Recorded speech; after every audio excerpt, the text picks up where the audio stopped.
So Donald Trump announced that he's running for president. I didn't watch the speech. It was so boring, even Fox News cut away. That was trending on Twitter, even Fox News. I'm like, even Fox News, even they cut away.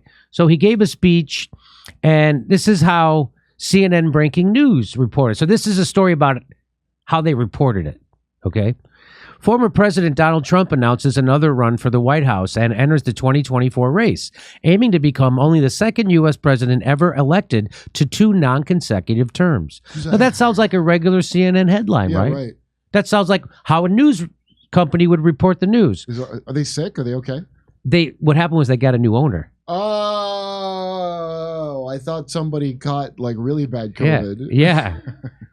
Well, here's how the Washington Post reports this same thing.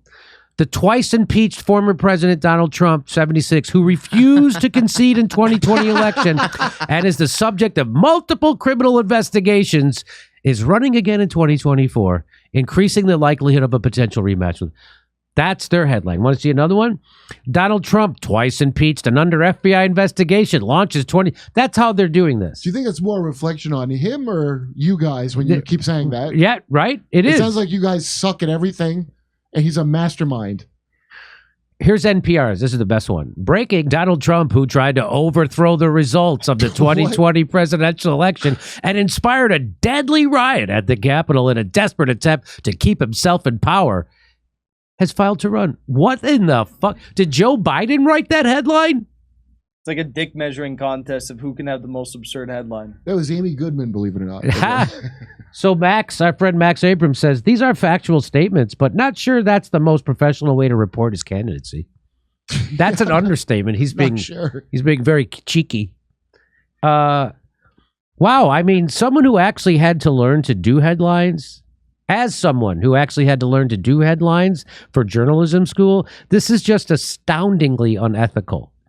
Not that ethics is a thing that has existed in news for a long time, but yeah, wow, it's also bad and too long, the headline. Now they got a bunch of like middle school girl mentality editors that work there, and that's how they think in gossipy little, he's gross, and he's running, like they can't, because the journalists don't write it, so it's those editors, and like they're all that, how Max calls them, Brooklyn left kind of chick that worked her way up, and like they stink, dude.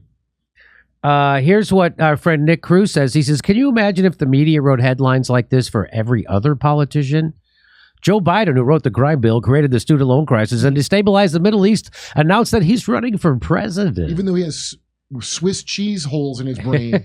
Don't forget that part. Demented Joe Biden decided he's running for president again.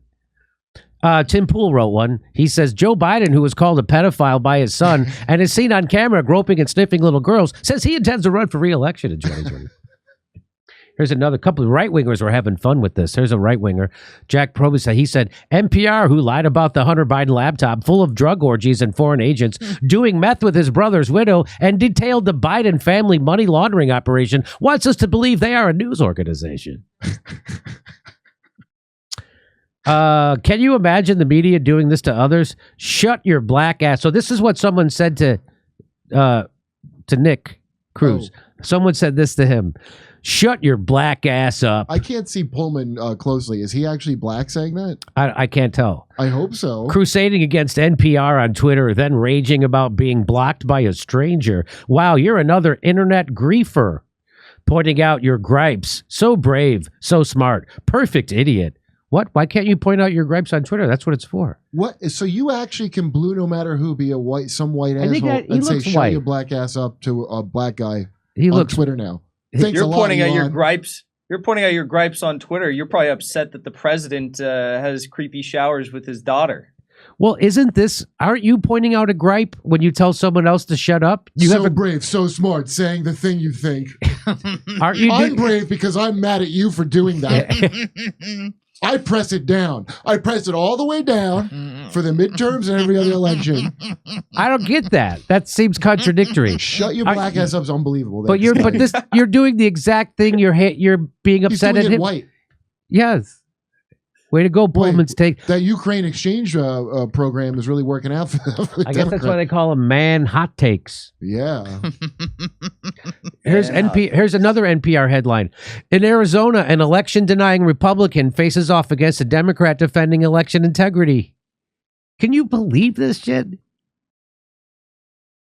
I like this. Which other politicians tried to overturn a So that's somebody trying to defend.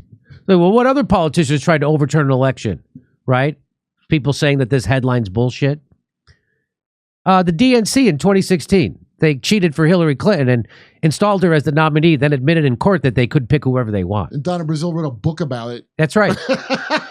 Donna Brazile wrote a book about it. That's so Tony, I know you don't know. Does it make you a bad guy? I think he's just asking a genuine question.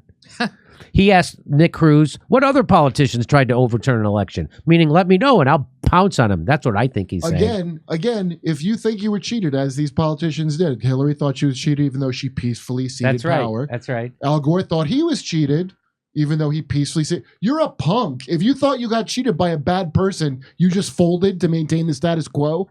That's not, how is that admirable? And let's just remind people who Joe Biden is. Explaining to do. The new questions stem from taped remarks of Biden during an April campaign appearance in New Hampshire.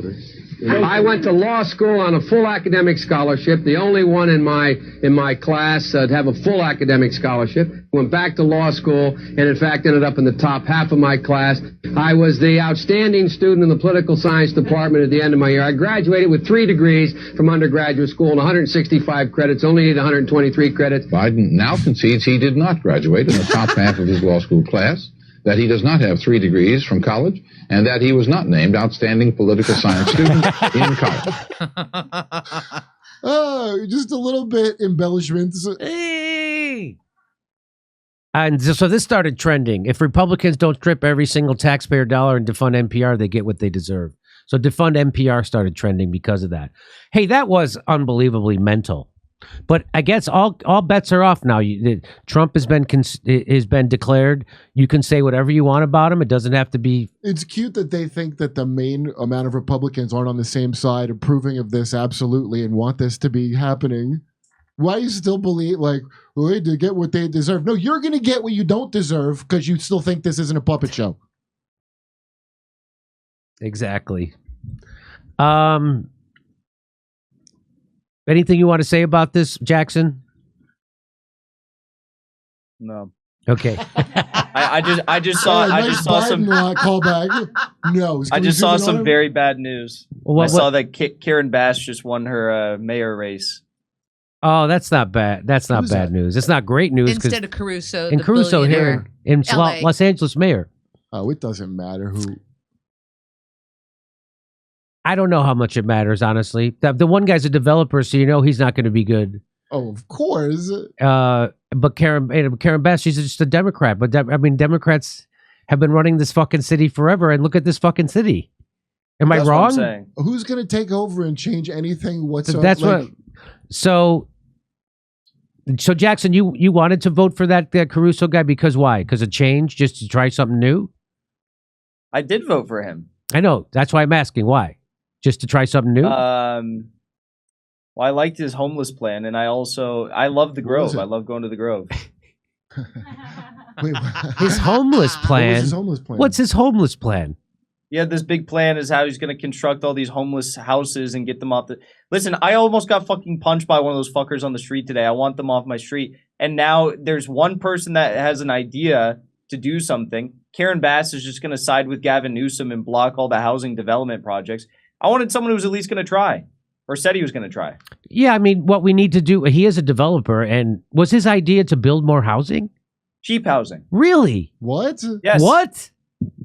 I'll believe it when I see it. I'll believe it when I see it. I mean, that's a good But he plan. certainly can still do that without being the mayor of LA. He's a developer. Why doesn't he just do it? That's a great point. Can't he just do that? Thank you. Yeah. Thank Well, don't you. they Because try the to city block doesn't... it? The city doesn't approve... The city, though, they could do it whenever they wanted to. The city has, you look at downtown, they have like hundreds probably of open massive buildings, but they don't approve any of the building permits for these projects. Like there's billionaires who've tried to put forward these projects in the past and the city doesn't approve it. And it's not to say that one mayor could change it all, but maybe, I don't know. Hey, it's a good plan to build houses. Couldn't get worse. The idea is Yeah. that, so the way you solve homelessness is you build affordable housing. Yeah, like Mississippi and Finland. That's right. Finland, Mississippi, of all states, Mississippi did it. And Utah. And Not so too good what on is the water, but so what does Karen Bass say when people ask her about homelessness and they go, "Hey, this Caruso has a plan. What's your plan?" She says, "I don't have one." I'm asking you, Jackson. Do you know? I don't know. I don't want her. Well, I do know that on NPR with Larry Mantle that she promised that she would come on every month to talk to him about what's going on in LA. So let's see. Let's see what that does. Anything Well, NPR? the problem is Larry Mantle in that situation. He's not the best. He's not horrible. I enjoy listening to Larry Mantle. who is He's just a radio show host he? on NPR out here in Los Angeles, 89.3. Or maybe he's on KCRW. I'm not sure. But Larry Mantle, he's a good guy. He drops the ball sometimes, and I'm sure he'll drop the ball with Karen Bass many times. And will not hold his feet to the fire, or feet to the fire in the right way. No doubt about that. But also, I just want to go back to the whole idea about, our homeless situation here. I've lived in California my whole life. I've never seen the degree of homelessness that is happening here. And it's like, I don't understand where the outreach programs are. I don't understand that there's no mental health care. I don't understand where the Red Cross is. I don't understand where the churches are that get that they don't have to pay taxes. So I just don't understand that there's not an infrastructure to take care of my brothers and sisters. I just don't The understand that. infrastructure is to take that money that they keep spending and just take it and then NIMBY the rest. The rest of it's NIMBY. It's not even a question of that. It's so bad now in LA that they almost lost every single public bathroom that they, like the porta potty toilets that they have for the homeless people. They almost lost all of them because of some negligence within the city council, the representative for downtown. They almost lost every single porta potty because they fucked up the contracts for this year. And if it wasn't for the downtown, there's like some downtown business council that fought really hard, like tooth and nail, to get the contract reestablished, they would have had no bathrooms for them. Like that. Talk about getting a housing for them. They can't even get bathrooms for them. They're about as effective as SAG. Yeah. Jesus Christ. We'll see you November 19th and 20th in Austin, Texas. November 26th, that's the Saturday after Thanksgiving, in Burbank. And then all December, we're going to be in Los Angeles doing Friday night shows. Go to jimmydore.com for a link for all the tickets and become a premium member. While you're there, you get all of our videos unedited. jimmydore.com, not Jimmy Dore Comedy.